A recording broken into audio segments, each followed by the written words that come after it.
अस्सलाम वालेकुम नाजरीन, K2 डिजिटल के साथ मैं हूं हसनैन रूमी। बुलेटिन का आगाज़ करें, आपको बताएं गिलगित बल्तिस्तान में अपोजिशन और हुकूमती अरकान असम्बली ने सूबाई असम्बली को कबल अज़ वक्त तहलील करने की कोशिशों और सिफारिशात को जमहूरी उसूलों की खिलाफ वर्जी करार देते हुए मुश्तरका मुज़ाहमत का ऐलान किया है। अरकान असम्बली ने कहा है कि असम्बली तहलील करने का इख्तियार सिर्फ वज़ीर आला को हासिल है। इसके अलावा कोई भी तरीका गैर आइनी, गैर कानूनी और गैर जमहूरी तस्वुर होगा। अरकान असम्बली मोहम्मद काजिम मीसम, वजीर सलीम, कुलसूम फरमान, जावेद मनवा, नवाज नाजी, कनीस फातिमा, सैयद सुहेल अब्बास शाह, कर्नल रिटायर उबैदुल्ला शमसुल हक लोन, जमील अहमद और दीगर ने खबरदार किया कि असम्बली की मुद्दत 20 नवंबर को मुकम्मल होगी और इससे पहले किसी भी गैर जमहूरी इकदाम को रोकने के लिए सब मुत्तहिद होकर कोशिश करेंगे। अरकान ने कहा कि गिलगित बल्तिस्तान एक हसास खिता है, बैरूनी इशारों पर यहाँ फैसले मुसल्लत करने की इजाज़त नहीं दी जाएगी।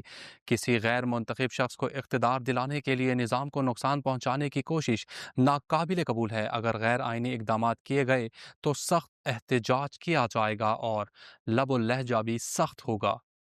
साबिक वज़ीर आला गिलगित बल्तिस्तान और मुस्लिम लीग नून के सूबाई सदर हफीजुर रहमान ने कहा है कि गवाड़ी पावर प्रोजेक्ट में 16 अरब रुपए के मंसूबे को गैर कानूनी तरीके से 55 अरब रुपए तक पहुंचाया गया।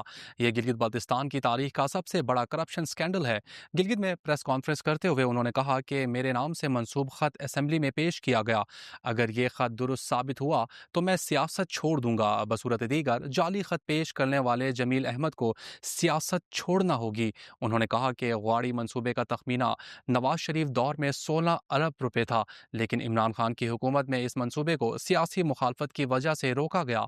फिर टेंडर में बेज़ाब्तियां करके इसे 55 अरब तक पहुंचाया गया और सिर्फ एक कंपनी को क्वालिफाई कराया गया, जिसके खिलाफ कॉन्ट्रैक्टर्स ने GRC में चैलेंज किया और 2 बार फैसला उनके हक में आया। सूबाई हुकूमत को अपील करनी चाहिए थी, लेकिन जानबूझकर अपील नहीं की गई ताकि मंसूबे की लागत में इजाफा हो सके। हफीजुर रहमान ने गिलगित अस्पताल में पुलिस हिरासत में नौजवान की हलाकत की जुडिशल इंक्वायरी का भी मुतालबा किया और कहा कि पुलिस की साख बुरी तरह मुतासिर हुई है। उन्होंने कहा कि SIT के नाम पर प्राइवेट दफातर को गैर कानूनी थाने बनाना गिलगित बल्तिस्तान में नया और ख़तरनाक रुझान है। IG वजाहत दें कि यह किस कानून के तहत किया गया।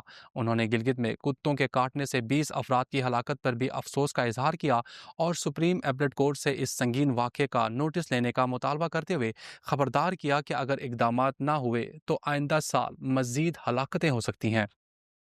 तर्जुमान वज़ीर आला गिलगित बल्तिस्तान फैजुल्ला फिराक ने साबिक वज़ीर आला हफीजुर रहमान की प्रेस कॉन्फ्रेंस को झूठ का पलंदा करार दे दिया और कहा कि गिलगित बल्तिस्तान में ठेकेदारी निज़ाम मुतारिफ कराने और तरक्याती मनसूबों को साइंटिफिक करप्शन के जरिए मनपसंद अफराद में बांटने का क्रेडिट हफीजुर रहमान को जाता है, जिससे इलाके की तरक्की मुतासिर हुई। तर्जुमान ने कहा कि साबिक वज़ीर आला के दौर में मुतादिद स्कीमें बगैर टेंडर के मनपसंद अफराद को दी गई और कौमी ख़जाने को नुकसान पहुँचाया गया।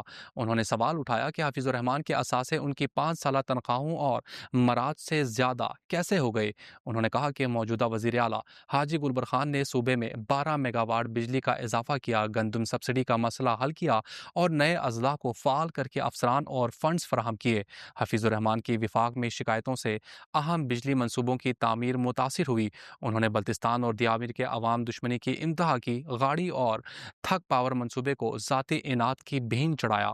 तर्जुमान के मुताबिक मौजूदा हुकूमत ने नई स्कीमों के बजाय ज़ेर तामीर मनसूबों को मुकम्मल करने को तरजीह दी है और बजट तकसीम का इख्तियार सिर्फ वज़ीर आला के पास है। उन्होंने कहा कि साबिक वज़ीर आला की अपनी जमात मुस्लिम लीग नून में भी रिट ख़त्म हो चुकी है। पार्टी 3 धड़ों में तकसीम है और मौजूदा हुकूमत पर इल्ज़ामात इसी सियासी इंतशार का नतीजा है। फैजुल्ला फिराक ने वाज़ेह किया कि वज़ीर आला और चीफ सेक्रेटरी के दरमियान बेहतरीन वर्किंग रिलेशन है और दोनों इलाके की तरक्की के लिए पुरअज़्म है। तेहरान में इसराइल के साथ 12 रोज़ा जंग के दौरान शहीद होने वाले 60 अफराद के लिए एक तारीखी जनाजे का इनेकाद किया गया, जिनमें आला फौजी कमांडर्स, न्यूक्लियर साइंसदान और आम शहरी शामिल थे। सरकारी तकरीब तेहरान के मारूफ इनकलाब चौक में हुई, जिसके बाद शहदा के जसद खाकी 11 किलोमीटर तवील जुलूस की शक्ल में आज़ादी चौक तक ले जाए गए। इस्लामी तरक्याती राब्ता कौंसिल के सरबरा मोहसिन महमूदी ने इस दिन को इस्लामी इनकलाब का तारीखी लम्हा करार दिया और बताया कि لاکھوں شہریوں نے جنازے میں شرکت کی۔ شہداء میں پاسداران انقلاب کے سینئر کمانڈر میجر جنرل محمد باقری شامل تھے، جنہیں ان کی اہلیہ اور بیٹی کے ساتھ سپرد خاک کیا گیا۔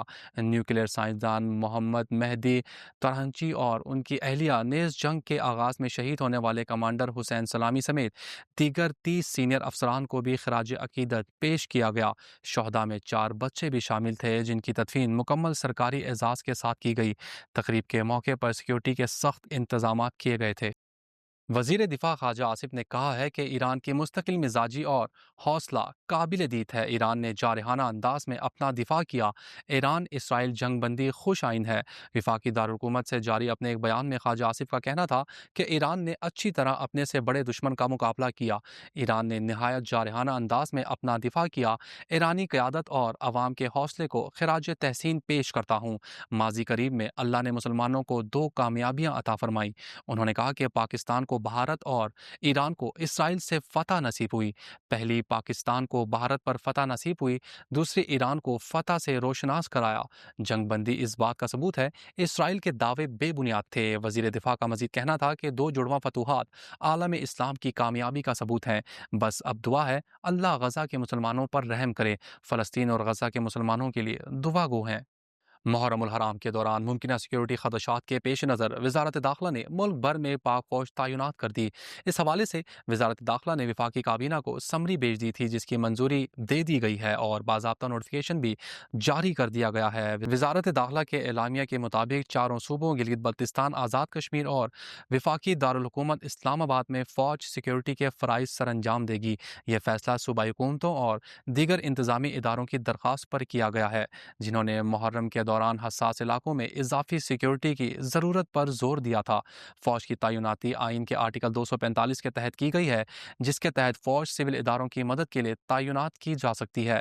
فوجی اہلکار مقامی پولیس اور رینجرز کے ساتھ مل کر مشترکہ گشت اور نگرانی کے فرائض انجام دیں گے۔ ذرائع کے مطابق حساس شہروں اور اضلاع میں CCTV کیمروں کی مدد سے نگرانی کی جائے گی، جبکہ انٹرنیٹ سروس کی عارضی بندش پر بھی غور کیا جا رہا ہے، خاص طور پر ان علاقوں میں جہاں ماضی میں فرقہ وارانہ کشیدگی کے واقعات پیش آ چکے ہیں۔ وزارت داخلہ نے عوام سے اپیل کی ہے کہ وہ محرم کے دوران کسی بھی مشکوک سرگرمی کی فوری اطلاع متعلقہ حکام کو دیں، تاکہ کسی بھی ناخوشگوار واقعے سے بروقت نمٹا جا سکے۔ K2 ڈیجیٹل کے ساتھ فی الوقت اتنا ہی۔ مزید خبروں کے لیے وزٹ کیجیے ہماری ویب سائٹ www.dailyk2.com۔ اللہ حافظ۔